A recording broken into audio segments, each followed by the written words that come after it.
Buen día a todos, mi nombre es Marvin Maldonado, estudiante de la Universidad Nacional Autónoma de Honduras, y en este video vamos a tratar el tema de potencia compleja monofásica y teorema de Telemann. Para poder profundizar en este tema, tendremos este circuito, el cual vamos a realizar porque necesitamos saber la potencia en cada uno de estos elementos. Tenemos 3 elementos resistivos, 2 reactivos y una fuente. Ok, lo que necesitamos saber será o el valor del voltaje o el valor de la corriente que pasa a través de cada uno de estos elementos. Entonces, tenemos dos caminos a elegir.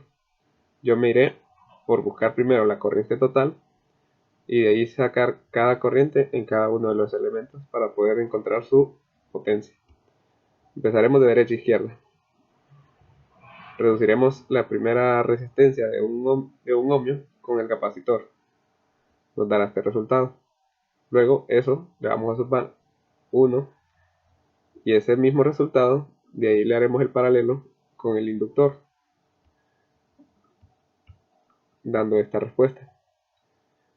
Y de ahí a ese resultado se le sumará otro 1, que es la última resistencia, teniendo el resultado de 8 quintos más 4 quintos J, que ese sería la impedancia equivalente. Ok, teniendo la impedancia equivalente y el voltaje de la fuente, sacaremos la corriente total.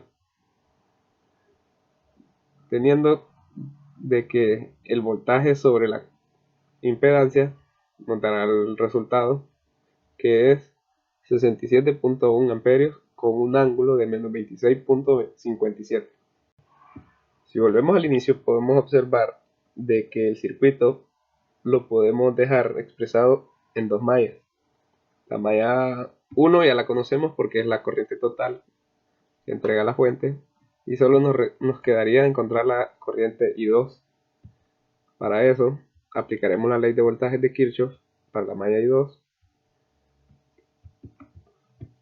donde, realizando los cálculos y despejando para I2, tendremos que I2 será igual a 42.44 con un ángulo de 44.99 o 45 redondeado.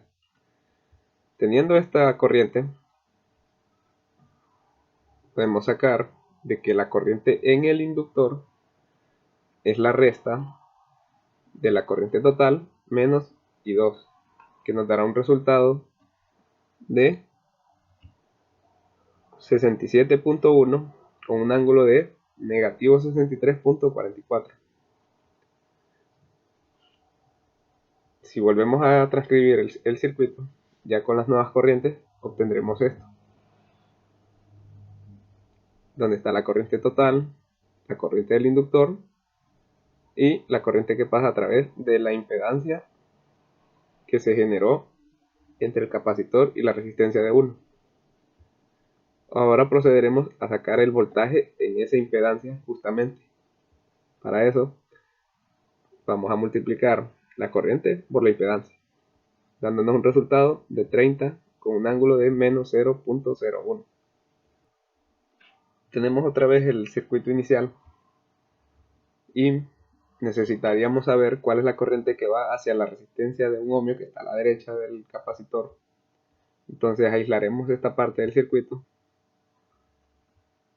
Tenemos que entra una corriente, sale la corriente del capacitor y la corriente que va hacia esa resistencia.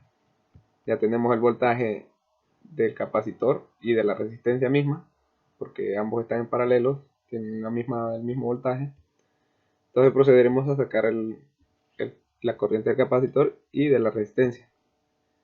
Aplicando la ley de Ohm, tenemos que la corriente en el capacitor es igual a 30 con un ángulo de 89.99 y la corriente de la resistencia, que en este caso la llamé R3, es igual a 30 con un ángulo de menos 0.01, ya que según la ley de Ohm dará el mismo resultado que el voltaje. tenemos ya las corrientes de cada uno de los elementos. Podemos proceder a encontrar sus respectivas potencias. Tenemos las siguientes fórmulas. La que nos dice que la potencia activa, representada con una P, va a ser igual a la magnitud de la resistencia por la magnitud de la corriente al cuadrado. También tenemos de que la reactancia, representada con la Q, va a ser igual a la magnitud de la corriente al cuadrado por la magnitud de la reactancia, ya sea capacitiva o inductiva. Y tenemos lo que es esta S, que significa la potencia aparente. La potencia aparente es como la potencia que necesita el sistema, como la que realmente aparentemente la necesita.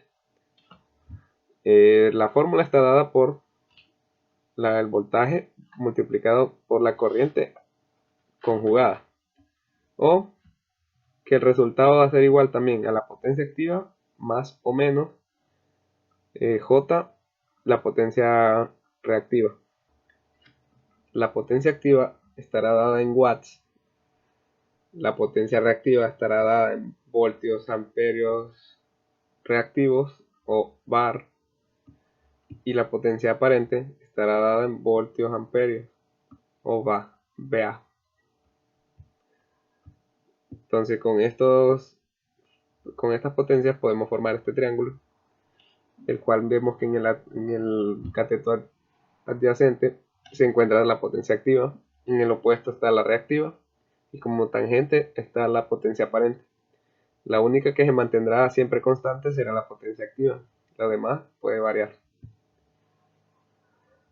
Ahora, para encontrar la potencia que suministra la fuente, usaremos la fórmula de la potencia aparente, ya que esta nos va a dar la potencia activa y reactiva de todo el sistema.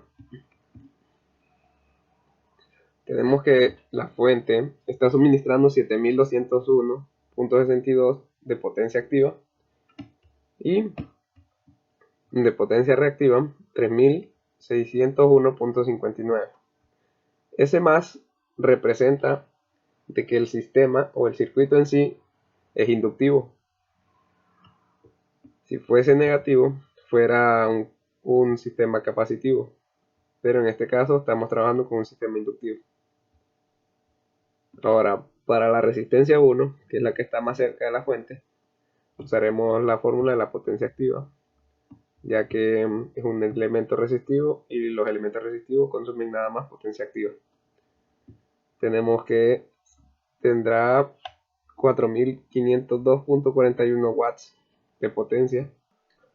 Para obtener la potencia del inductor se usará la fórmula de la reactancia, la cual dice que la corriente al cuadrado multiplicada por la reactancia, que en este caso es del inductor, dará el resultado de la potencia reactiva, la cual nos da 4502.41 bar.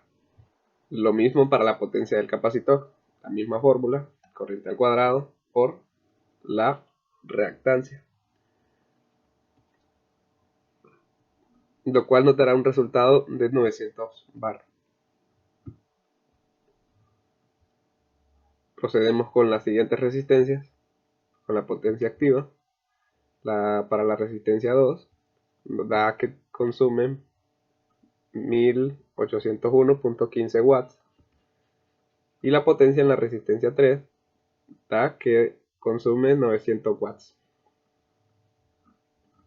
Bien, tenemos el circuito ya justo con sus potencias, sea activas o reactivas, dependiendo del elemento, y la fuente que está suministrando esa potencia aparente. Ahora usaremos el teorema de Telegen.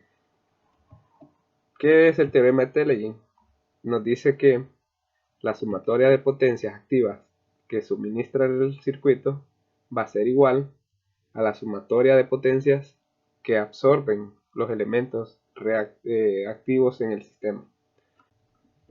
Y nos dice también de que la sumatoria de potencia reactiva que suministra también la fuente va a ser igual a la sumatoria de potencia reactiva que absorben los elementos reactivos. En este caso, la inductancia y el capacitor.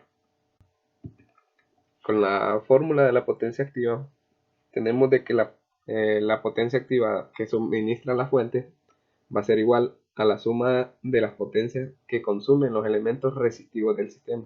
En este caso solo son 3. Según el teorema, estos resultados deben dar justamente igual. Pero debido a que yo no tomé en consideración todos los datos, todos los números, los iba redondeando, nos da una diferencia en el resultado, pero se asemeja bastante. O sea, de que si yo hubiera tomado en cuenta todos los valores que me aparecían en la calculadora, esos valores tendrían que ser iguales. Lo mismo pasa con los elementos reactivos. La potencia reactiva que suministra la fuente va a ser igual a la suma de la potencia reactiva del inductor y del capacitor. Lo mismo sucede de que el resultado no nos da justamente el mismo, ya que, como había mencionado, por errores de no colocar todos los dígitos que aparecían en la calculadora, ahora tenemos esta diferencia en los resultados, pero se asemeja bastante. Y esto sería todo con respecto al tema de potencia compleja monofásica y teorema de Taylor. Espero haber despejado todas sus dudas. Gracias por la atención.